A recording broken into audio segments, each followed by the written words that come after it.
Hi guys, and welcome to another episode of JDM Masters. And on today's episode we're going to be looking at the rising prices of classic JDM cars and the effects on the market. And we're also going to be taking a look at whether it is really worthwhile for you to still get your dream JDM car. And incidentally, we're here to pick up this A80 Supra RZ 6-speed manual. It's going to be added to our fleet. So if you want to find out more about it, come join us.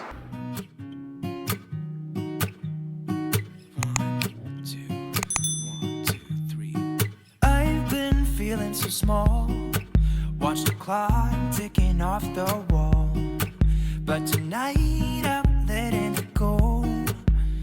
Spend my coin for sure. I'm gonna be myself, or I could be someone else. No one's stopping me now. I'm gonna skip my breaks, I'm gonna make mistakes.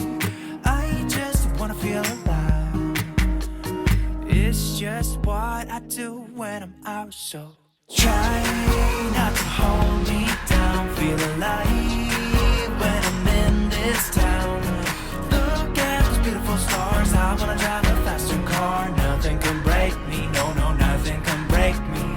Try not to hold me down. Feel alive when I'm in this town. Look at those beautiful stars. I wanna take a trip to Mars. Nothing can break me, no, nothing can break me.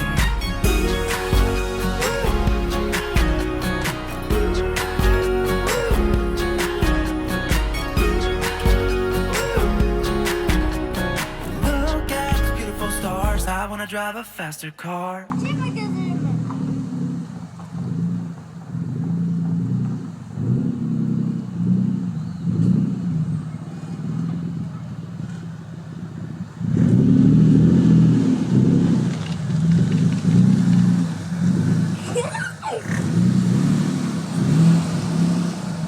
Is that a Supra?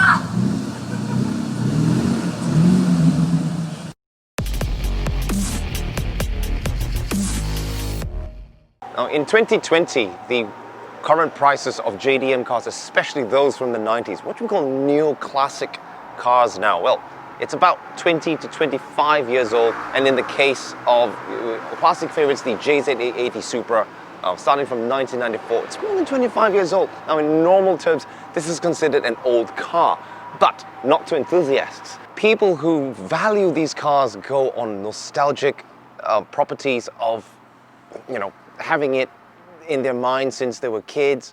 People maybe in my generation who've played Gran Turismo and also watched Best Motoring. It's just, one of the legendary cars that you want to own. But is it still worth it to pay the price of the car equivalent to its new price when it was sold, especially in the context of Japan? Let's have a look here at this particular example.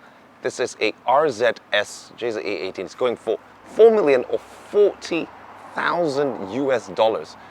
Let's have a look at the mileage, 200,000 kilometers. Now, that's a lot. Now, let's be realistic here.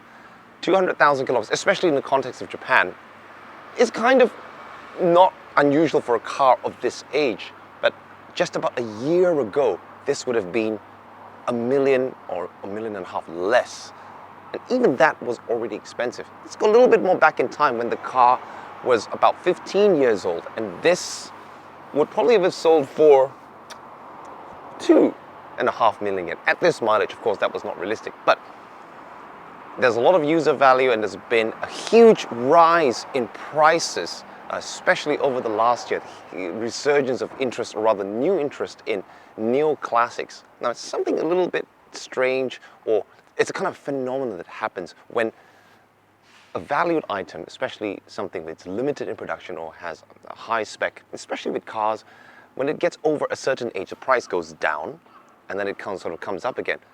Now, this is quite normal for cars, maybe coming from the 80s, but 90s cars have a particular price resurgence. And perhaps this is due to a lot of popular media that's influencing the sharp rises in prices.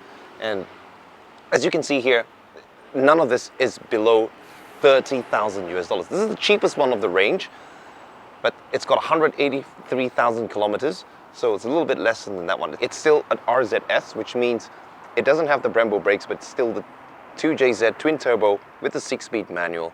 That's almost the same as paying for a used BMW M3. Now, is it worth it? Now, in particular, if you're a connoisseur of 90s JDM cars, you would pay any price to have it in your garage. It's the dream of many JDM car enthusiasts. But let's be realistic about the market today. You're actually going to be paying good money, well, much more money than you would perhaps a year ago. And this is not going to stop. It seems with the current market prices that there's been quite a sharp increase of price over the last 2 years, exponentially 1.5 to almost 2 times for these models. Now, of course, the R34 GTR has risen a lot in prices. As you can see from this photo over here, in the last auction, this particular example had over 100,000 kilometers, but yet managed to sell for over 10 million. That's 100,000 US dollars. Now, if you think about it, 100,000 US dollars could buy you a used Porsche GT3 wherever you are in the world. And it's a newer car, it's got supercar credentials, it's got exotic value, it has perhaps a higher performance, it's faster, more powerful than an old Datsun, Nissan Datsun. It's still an old 90s JDM car, but it doesn't have the same user value or that reputation which comes from those of you who are watching this program. That's exactly why you're interested in this car. So let's look at realism. It's an old car. You have to change a lot of parts. You'll have to understand that you can't get these parts easily in your country if you import it to America or to Europe or Australia. There's a lot of difficulty. We're going to be talking about that later on in the series. But the prices today for even at the cheaper range, so the JZ80 is a very good example, perhaps in the packing order of desirable 90s JDM cars. The JZ80 perhaps sits maybe in 3rd rank after the 32 GTR, which can now be imported into the US. Of course, American viewers, you can get actually a slightly better spec than the Japanese versions, but it's not JDM, and you want something JDM. Right-hand drive, and maybe the earlier version without the VVTi, which seems to be a bit popular. Why are they at these prices? Why are they at 4 million yen, 40,000 US dollars? Over here is another with 185,000 kilometers, $42,000. That's quite a lot of money. A lot of these would be cheaper if the mileage was made unknown, they had some accident repaired. So there's actually a lot of things to look out for. Now, if you're really set to buy one of these things, what are the things that you should be looking for? Are you getting good value for money? And are you going to be making the right decision in order to put your hard-earned money, or, if some of you who are actually buying this as classic collectors, what is the condition, what is the specs that you should be looking for? Now, the examples that we're looking for in this particular shop in Chiba, they specialize in Toyota Supras. In Japan, the number of Supras are being sold is way, way lesser than Skyline GTR, so which means it's not really easy to find one that is completely stock. In fact, we haven't seen a completely stock Supra for a long time. It still runs around, but most of them would have certain modifications. They might have gone through some paint changes, a lot of part changes, been modified. Usually the bumper is changed. So the first thing to understand is whether you want something stock, which will probably hold its value better than something that has extensive modifications, or if you just want to enjoy the car and have the good value, then what are the things that you should be looking for?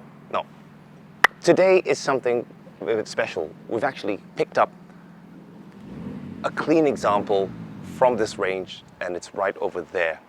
It's the black JZ80 with the Ridox front bumper and the wing and the side skirts. I'm not too sure about the design, but well, anyway, a lot of you would like this sort of thing.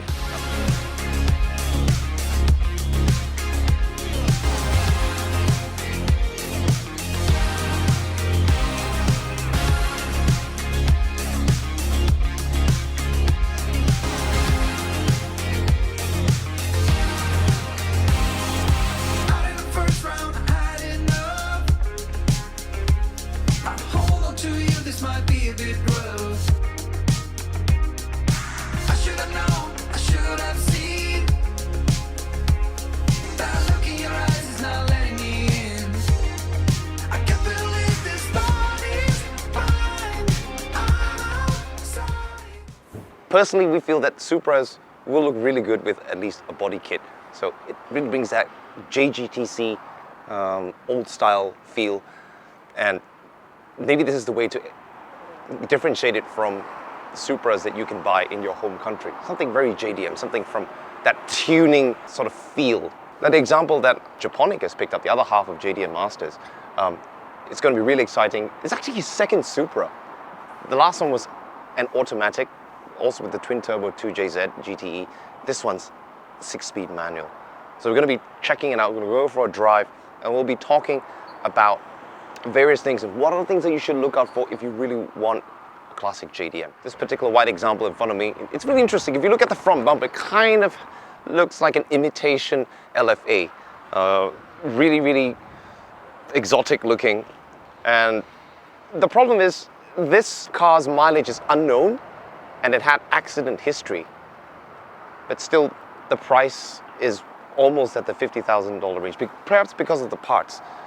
As connoisseurs of JDM classic cars, we felt that it would be better to pay a little bit more in order to get something that you'll feel more comfortable with, more at ease, that you know the mileage, you know that it's got no accident repair, and it's a very important thing in Japan as well, which really makes a difference in the price. A lot of it is based on whether the car has had accident repair history. Another small thing to note, in Japan, there is usually a second-hand car rating of whether the car has had a history of accident repair, not a history of whether the car has been in an accident or not. There's a little bit of a difference here. Sometimes a car body panel could have been changed, but the chassis is otherwise quite intact. It's not had a chassis repair, but it's still considered accident repair. Some shops consider that as accident repair, while others do not.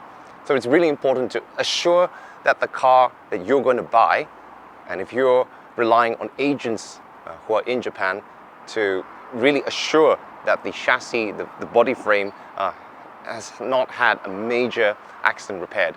A lot of times there are dealers who are actually unsure of the history and therefore rank it as maybe no repair. So it's always very important to check it. We've usually come to check the cars in person with a professional, and I myself sometimes come and inspect it. But in this case, we have assured that this car has the correct mileage according to the registration documents, and made a judgment that maybe that is a safer buy. Most of these cars will have intrinsic value, especially once you want to sell it again, and that having that assurance that the history is true and certified is a very important thing. So this particular one looks very nice, but we decided to give it a go. Now this appears to be the cheapest one in this particular shop, 33,000 American dollars. It's a lot cheaper than the ones that we saw earlier. The reason is it's an automatic, even though it has the 2JZ GTE twin turbo, and automatics are actually cheaper. And even though it has the Veilside body kit, it's original, certified, but being an automatic immediately makes the price a little bit lower. So, you know, you can change the transmission if you do find a one in good nick with the same specs. So maybe this is a cheaper alternative if you really do want this body chassis. So. Now we drove the A80 Supra, BMW Supra, the inline 6, the previous filming, and this is the original. This is the actual 2JZ. Toyota made, or Yamaha design, actually known as 1JZ, and the sound is kind of similar, but this is a bit more bassy. This is what it should feel like. I like it. I like it. The impressions after just driving the modern version and the original version, this feels like a proper JDM Sports car. And you know, for a fan of 90s JDM cars, sports car, this is, you know, in the top tier of the pecking order.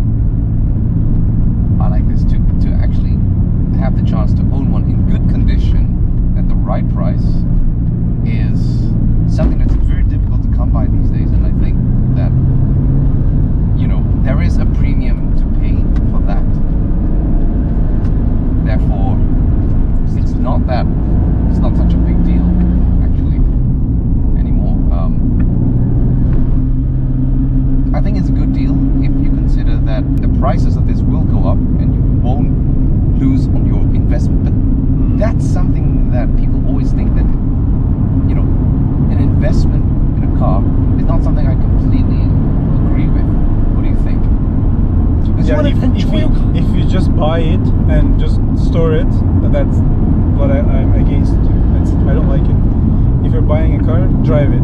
Even if it is for investment, drive it. Then when you want to sell it, sell it. But don't be scared of like having mileage on the car. Sitting car for a while is actually worse than driving the car. Yes, you're right. And I don't like understanding also that it needs maintenance. Not every car you buy will be, ready out of the box from whatever dealer or tuner. It will have many things to fix, and it's always good to understand what those things are. We at JDM Masters always advocate that car maintenance is of utmost importance. It doesn't matter if it's a Toyota Prius, it doesn't matter if it's a GTR, or even more so a tuned car like this. It needs attention. It is still a over 20-year-old car, so you gotta be prepared to spend that extra money on top of the premium you're already paying for this. But like you said, it should be driven, so it can't just sit in the garage. Because we're car enthusiasts and we love these things. Which is why you bought one of these. You want to enjoy it again. I want to enjoy it again with the GTR. That's another goal of mine. Together, that was something I wanted to have. And also, like, the reason I bought this is like enjoying together with the GTR. Also, so I'm building a house now. So the house will finish around June. So until June, it might go up in the price, and I can enjoy until then, and then I can sell it at the right price again without losing any value, and plus enjoying the car itself. Do you think the prices of this will continue to rise? Yes, and faster than before. You can't imagine the last 5 months, especially after May. Like mostly any manual JDM sports cars, they just went up in the price. Unbelievable. It's so unbelievable. It's quite interesting how the renewed interest or resurgence of interest in JDM 90s cars have actually caused it to spike more than 50% in the past years. It probably has little now to do with media influence, but more of there are more collectors who are buying good condition cars.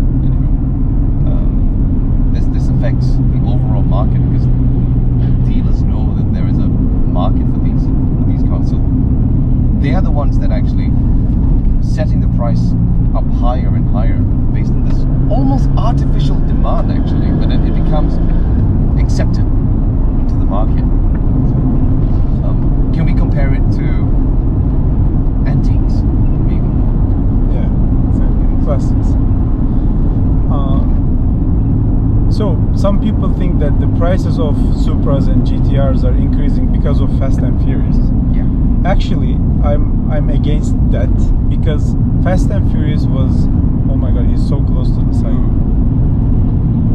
Fast and Furious was it was made in 2002 or something. Yes. Right, the original one.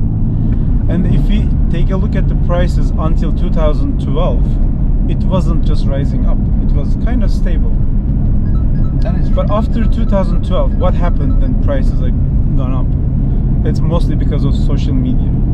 If you ask me, those Instagram pages, fan pages, all those Facebook, and all social media effect on the cars. Now YouTubers are buying those GTRs and Supras, tuning them, and they're even making the prices higher than before. It's a chain effect because when something is popular and when other people buy it because they want to own the car, and then more people see this desire to own such cars gets more, and then other people then buy it, and then it just grows exponentially.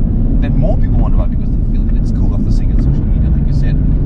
So this slowly pushes up the curve, right? And then it comes to a point where you have rich collectors who want to buy prime examples, who are willing to pay a lot of money for clean examples at a higher price than this pushes up the price of normal examples overall. And I see why, because this is the rawness you feel when you drive one of these. It comes after 5,000 RPM. That pull.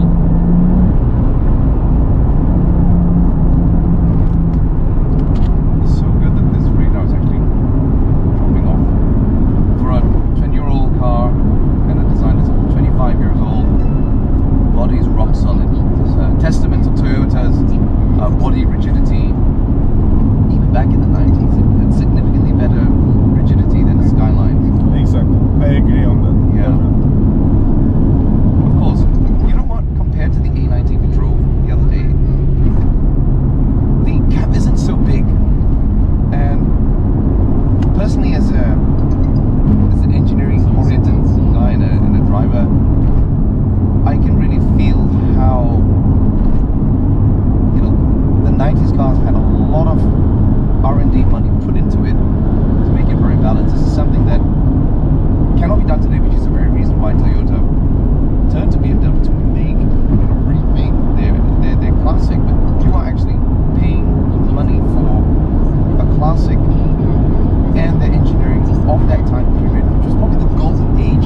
$65,000 1.5 year ago. It was automatic, okay, but that clean 67,000 kilometers, very clean Supra is now around 4 million yen. So price increase about like more than 50%.